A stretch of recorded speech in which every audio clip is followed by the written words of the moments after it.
पर वो नहीं कर पाएगा क्योंकि तुम उसकी पहुंच में नहीं हो, और मैं तुम्हें कुछ होने नहीं दूंगी।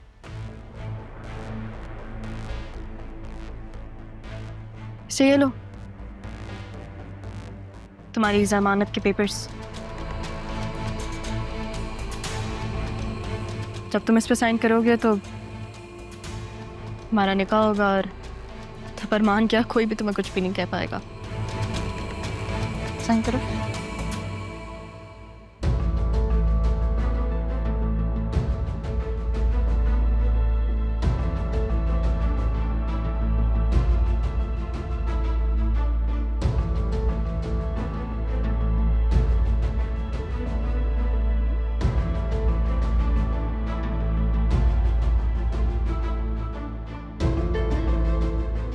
बस एक खुशी बाकी है। क्या खुशी? जब तुम सबके सामने बतूल को छोड़ोगे।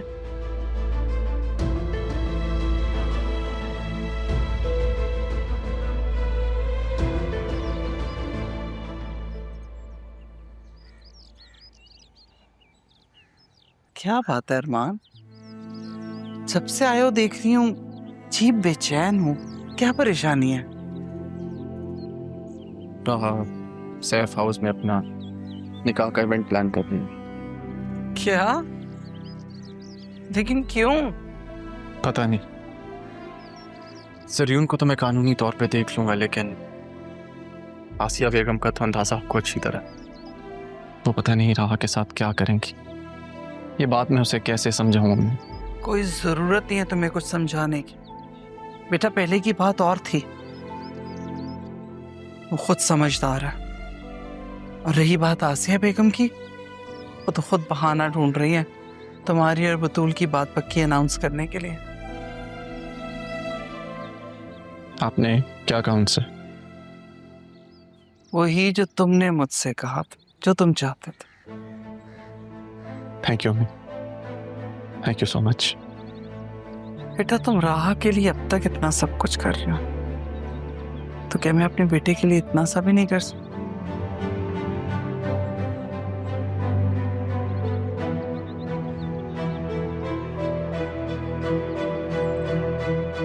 तब जो भी फैसला करोगे ना, तुम्हारी माँ तुम्हारे साथ।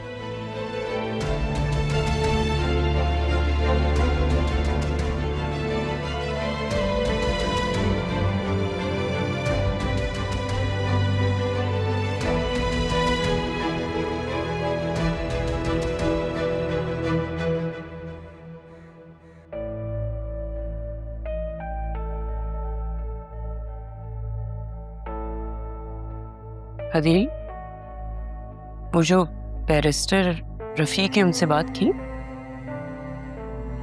किस लिए?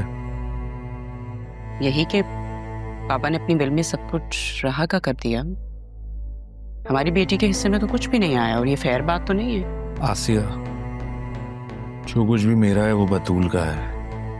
पापा किसी का हक कैसे मार सकते हैं? वो ऐसा कैसे कर सकते हैं? अरे मैं तुमसे कह रही हूँ ना, ये सारा उसी का किया धरा है। क्या कहना चाह रही हो? किसने तुमसे क्या कहा है? अब तुम्हारी अपनी बेटी तकलीफ में है, टूट फूट गई है वो नजर नहीं आ रहा? मुझे पूरा यकीन है ये सारी साजिश राहा की और जरियून की है। इसीलिए वो निकाह के बाद आई, और आई भी तो अरमान के साथ,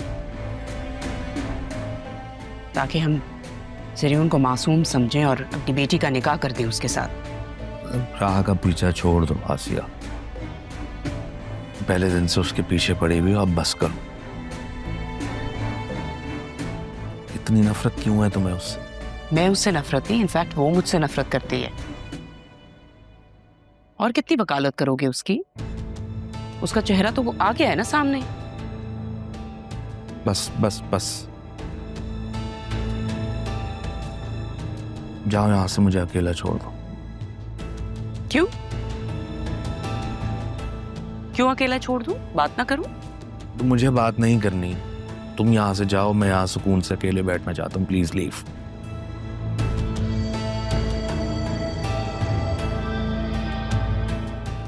देखती हूँ मेरी बेटी की खुशियों को आग लगा के वो कैसे खुश रहेगी।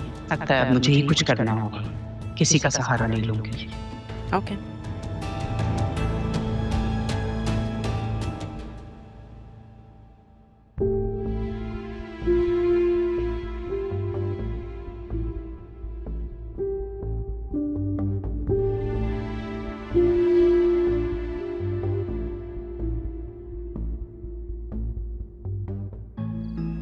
रमीज, याद रखना हमारी नजरें तुम पर ही है।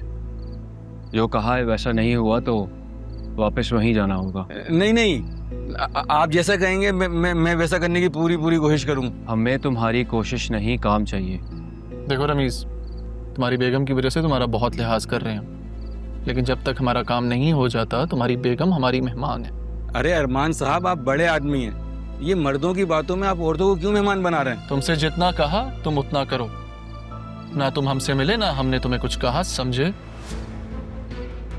मैं बस एक बार खालिदा से मिलना। समझे नहीं तुम? ठीक है।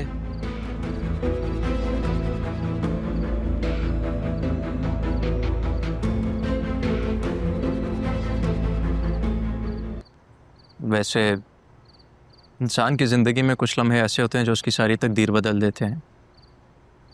आज शायद वही लम्हा है। शाहजहान,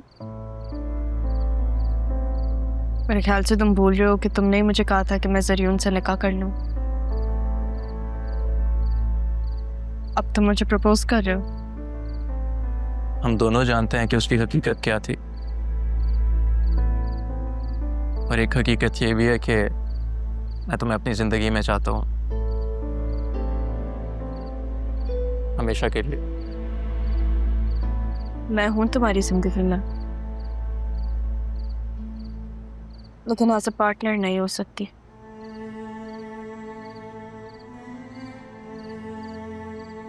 मेरी जिंदगी में अभी बहुत मुश्किल वक्त गुजरा है। मैंने बहुत कुछ पाया, बहुत कुछ खोया,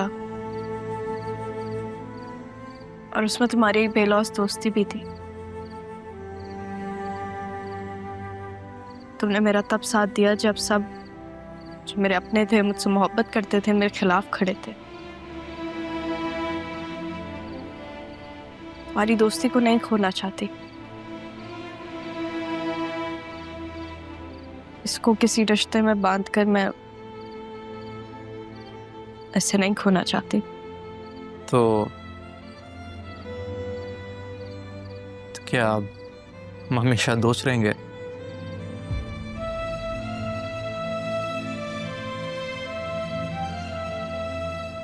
तुम अपनी पहली मोहब्बत को कभी नहीं भूल सकते ना, इसलिए तुम मुझे यहाँ लेकर आए हो जहाँ पे तुमने उसे प्रपोज किया था, है ना?